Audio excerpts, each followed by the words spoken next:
That is the thing that if I survive all of this, I will always look back on and find utterly fascinating. These people don't give a fuck about America. They don't give a fuck about this country. They don't give a fuck about this world. They do things every single day that show that very clearly.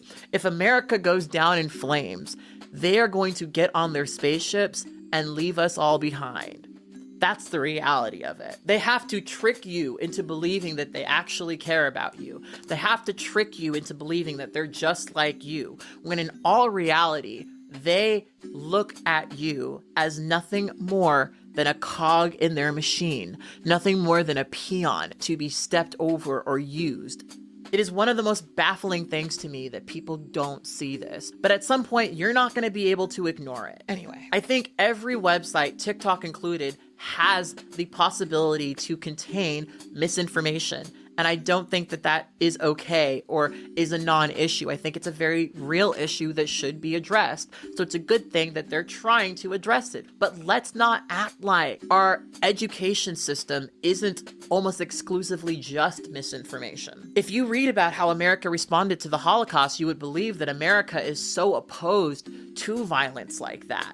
You won't know that Hitler learned a lot of what he did to Jewish people from the United States, from their treatment of the indigenous folks and the black folks in this country. You're not going to know that America chose to intentionally not respond to the Holocaust until they could essentially use it for propaganda.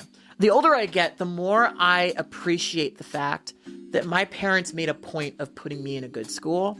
They made a point of sacrificing so that I could get an education, because your education is the thing I think that will keep you from being in situations where you don't see these things. Something that I've become so aware of after this election is just how much people work around the clock to propagandize people out of knowing the things that they need to know in order to protect themselves.